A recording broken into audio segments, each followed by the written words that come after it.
there, I'm Teacher Zen from DepEd and TV.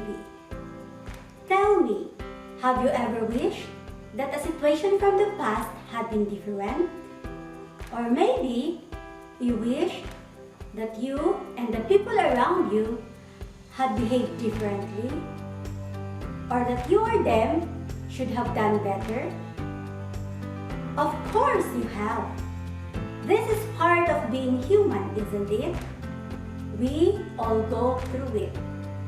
I know that you are going to love today's lesson on third conditional.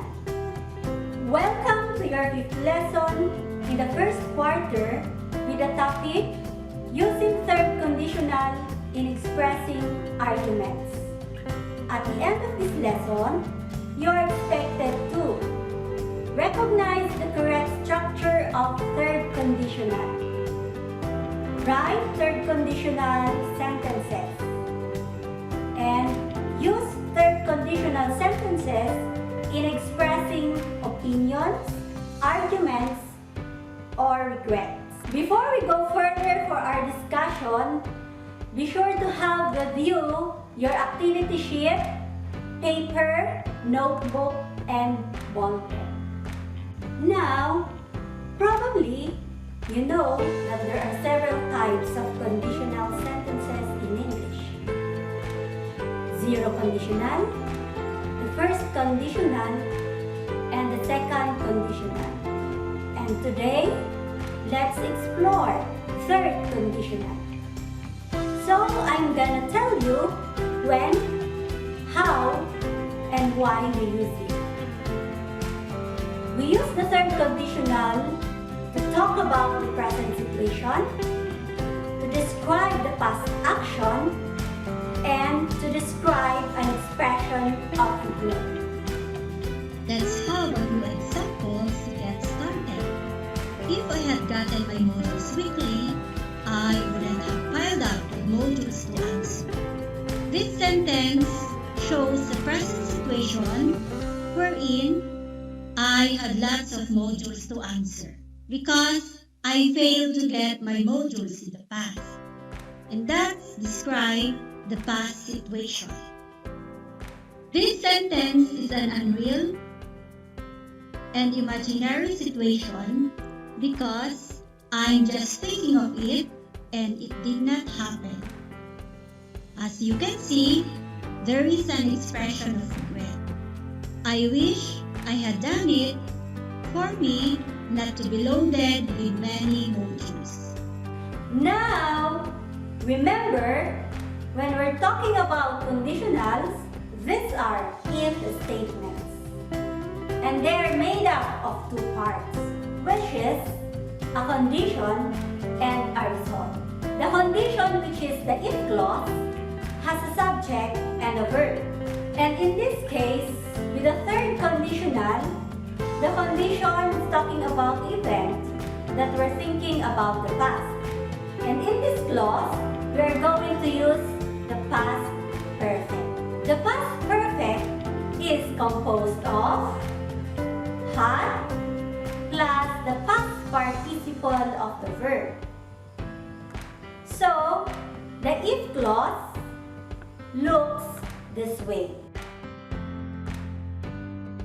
If plus subject plus had plus participle of the verb.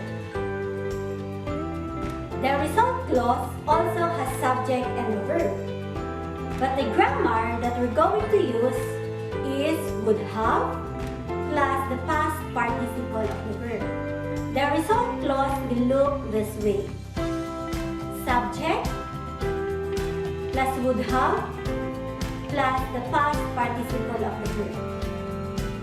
Aside from using would, we can also use could, might, and should. To get a clear view on the structure of third conditional sentence, let's discuss some examples. We first focus on the if clause. If I had bought the laptop last month. We have here the if that signals the if clause. The subject I, the word had, and the verb bought, which is the past participle of the verb buy. Now, what would be the result if I had bought the laptop last month?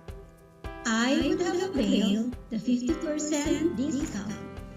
The subject here is I, then followed by the verb phrase, would have availed.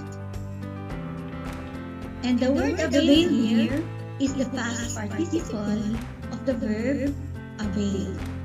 In example number 2, if Zaira hadn't left home late, the subject under the it clause is Zaira, and the verb phrase is hadn't left. Left here is the past participle of leave. In the result clause, she is the subject. We have here the wouldn't have and the verb missed. Missed is the past participle of the verb miss. In example 3 and 4, encircle the subject, then write the base form of the highlighted past participle of the verb. Let's take example number 3. If you encircle the word you, then you identify the correct subject. The base form of the verb called is called. I is the subject in the result clause. The base form of the verb come is still come. In example number 4, she is the subject and studied is the past participle of the verb study.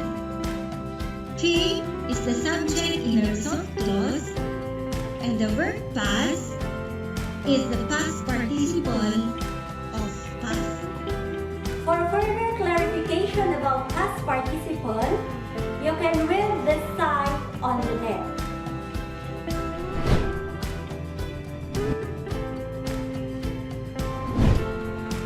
I would like to end our lesson for the day with these words.